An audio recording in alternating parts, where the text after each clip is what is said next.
یہ سورہ اعراف میں وسعت رحمتی کل شیء، میری رحمت جو ہے وہ ہر شے کو اپنے گھیرے میں لیے ہوئے ہے۔ اور ایک حدیث قدسی میں حضور فرماتے ہیں کہ اللہ فرماتا ہے سبقت رحمتی علی غضبی، یقیناً اللہ تعالیٰ سزا دینے والا بھی ہے، شدید العقاب بھی ہے منتقم بھی ہے، لیکن غفور بھی ہے، رحیم بھی ہے، اور غفوری شان بالا تر ہے اس کی سزا والی شان سے۔ لیکن یہ کہ بہرحال وہ ہے، بدلہ دینے والا ہے، سزا دینے والا ہے۔ آخر جہنم کس کے لیے بنائی ہے؟ یہ سارا معاملہ حساب کتاب کس لیے ہو رہا ہے؟ یہ برابر جو درج ہو رہے ہیں کرامن کاتبین جو لکھ رہے ہیں، کیا کے لیے لکھ رہے ہیں؟ It's not exercise in futility, یہ سب کچھ ہوگا، حساب کتاب ہوگا، جزا ملے گی، ٹھیک ہے۔ لیکن اللہ تعالیٰ کی رحمت غالب ہے، وہ رحمت خدا بہانہ جوئی، بہانہ رحمت خدا مند جو بہانہ چاہتی ہے رحمت کا،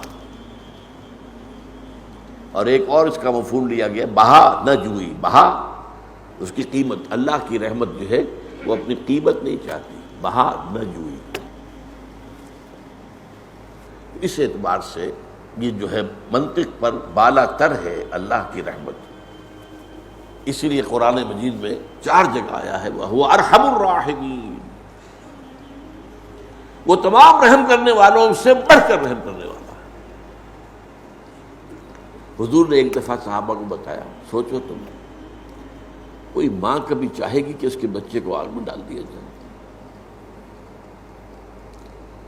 تو اللہ کی یہ مخلوق، اللہ تو نہیں چاہتا۔ قرآن مجید میں آیا بھی ہے ما یفعل اللہ بعذابکم، اللہ کو کیا لینا ہے تمہیں عذاب دے کر، ان شکرتم، اگر تم اللہ کے شکر گزار بندے بنو۔ تو اللہ کو کوئی شوق نہیں ہے؟ وہ جو کہتے ہیں کچھ لوگوں کو پسند ہوتا ہے دوسروں کو اذیت دینا، وہ دوسروں کو اذیت دے کر خوش ہوتے ہیں، اللہ معاذ اللہ معاذ اللہ ثم معاذ اللہ، ایسا نہیں ہے۔ ما یفعل اللہ بعذابکم،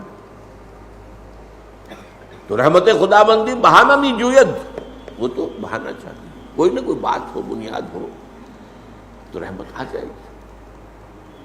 اس پہلو سے فرمایا کہ اگر کسی نے ارادہ کیا بسیئۃ فلم یعملها کتبها اللہ عندہ حسنۃ کاملہ، اب میں نے بتا دیا دونوں امکانات ہیں، یہ بھی کہ وہ کسی معنی کی وجہ سے نہیں کر سکا، تب تو اس کا حق نہیں ہے کہ اس کے کوئی بھی نیکی کا اندراج کر لے گا، اگرچہ یہاں سکوت ہے اس کے بارے میں، لیکن تجزیہ کریں گے ہم تو یہ بات سامنے آ جائے گی۔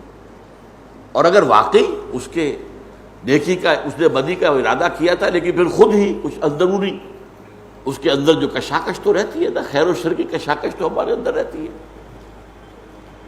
ہمارا نفس امارہ ہمیں نیچے کھینچتا ہے، روح ملکوتی اوپر کھینچتی ہے۔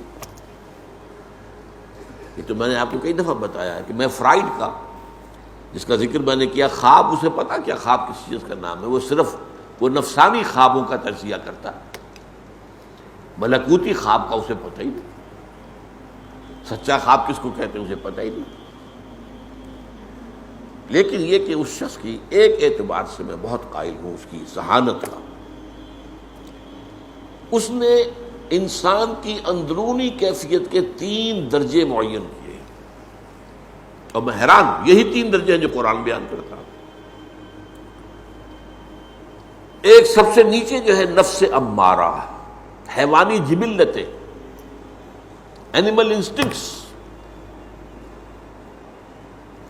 اس نفس امارہ میں یہ بھی ہے کہ کھاؤ، ایک تو پیٹ کی ضرورت ہے، کھاؤ، جسم کی ضرورت، ایک یہ کہ اس میں لذتیں ہوں، اس میں جو ہے وہ طرح طرح کے جو ہے وہ ذائقے ہوں، تنوع ہو، اسراف ہو، نفس امارہ تو چاہے گا ہی۔ نفس ادھر، ایک اس میں روح ملکوتی ہے، وہ اسے اوپر اللہ کے قرب کی طرف لانا چاہتی ہے۔ اللہ کے قرب کا مطلب کیا ہے، کیسے حاصل ہوتا ہے؟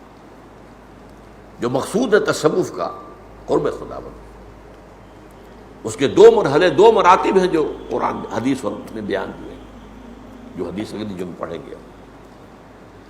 اچھا، یہ ہے اوپر ملکوتی، یہ ہے نیچے نفس امارہ، بیچ میں ہے قلب۔ قلب کہتی اس شے کو جو بدلتا رہے۔ قلب کے معنی کیا ہے؟ بدل جانا۔ انقلاب کسے کہتے ہیں؟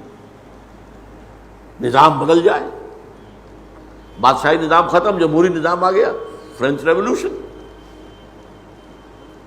سرمایہ دارانہ نظام ختم اور کمیونزم آ گیا، بولشوک ریولوشن۔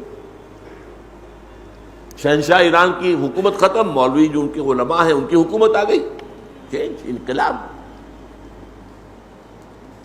اور قرآن میں آتا ہے قلب لک الامور، الٹتے کوشش کرتے رہے، آپ کا ارادہ یہ ہے، وہ پلٹتے ہیں، الٹتے ہیں۔ تو در حقیقت یہ قلب جو ہے، اور سب کو معلوم ہے، یہ عضو ایسا ہے جسم کا جس کے لیے ریسٹ ہے ہی نہیں۔ دماغ بھی ریسٹ مانگتا ہے، اسے نیند چاہیے۔ البتہ یہ ضرور ہے کہ آپ بہت زیادہ سوئیں گے تو دماغ تو چکی چلنی شروع ہو جائے گی، جو اس کی ریکوائرمنٹ ہے وہ پوری ہو گئی تو وہ دماغ چلنا شروع ہو جائے گا، وہ خواب دکھانے شروع کر دے گا آپ تو ٹیپ سٹارٹ ہو جائے گی۔ اور اکثر و بیشتر نفسانی خواب ہی ہوتے ہیں، نفس امارہ کے ہوتے ہیں، جن کا ماہر جو ہے فرائیڈ ہے۔ اب قلب یا تو بھچ رہا ہے، سکڑ رہا ہے، یا پھیل رہا ہے، اور اس کے لیے ریسٹ کا کیا مطلب ہے؟ موت۔ تو آپ نے سمجھا؟ اب فرائیڈ کیا کہتا ہے؟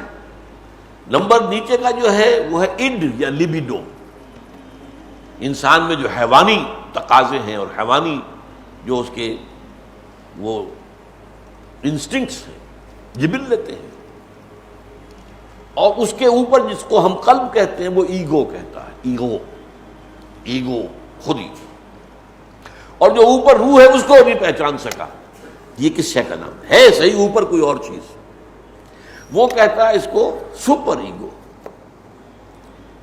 اور اس کو ڈیفائن کرتا ہے کہ معاشرے میں جو نیکی اور بدی کے تصورات ہوتے ہیں وہ انسان کو ہانٹ کرتے رہتے ہیں، یہ بھائی تم دیکھو یہ کام نہ کرو، لوگ کیا کہیں گے۔ تو وہ جو ایک ہوتا ہے معاشرے کے اندر اثر، وہ اس کے اوپر، اس کی ایگو کے اوپر ایک طرح کی مزید ایک رکاوٹ روکتا ہے۔ قرآن نے جو بتایا، جو علم النفس مجھے حاصل ہوا قرآن سے اور حدیث سے، کہ ایک نفس امارہ ہے، ایک روح جو ہے اللہ کی، نفخت فیہ من روحی، آدم کی تخلیق کے بعد اور اس کے تصفیہ کے بعد پھر اللہ کہتا ہے وَنَفَخْتُ فِيهِ مِن رُوحِي، اس روح کا تعلق ذات باری تعالیٰ کے ساتھ ہے۔ یہ تعلق کیسے ہم نہیں جانتے۔ میں تو کہا کرتا ہوں نا کہ ہم تو یہ بھی نہیں جانتے جان کس چیز کا نام ہے، کہاں ہوتی ہے، جان کا آج بھی نہیں معلوم۔ کیا دل کے بند ہونے سے جان گئی یا دماغ کے ڈیڈ ہونے سے، یہ فیصلہ کرنا مشکل ہو جاتا ہے ڈاکٹروں کو۔ برین ڈیتھ یا دل کا معاملہ، تو یہ اصل میں جان ہے کہاں، کس عضو سے وابستہ ہے؟ دل سے وابستہ ہے، دماغ سے وابستہ ہے، کس چیز سے وابستہ ہے؟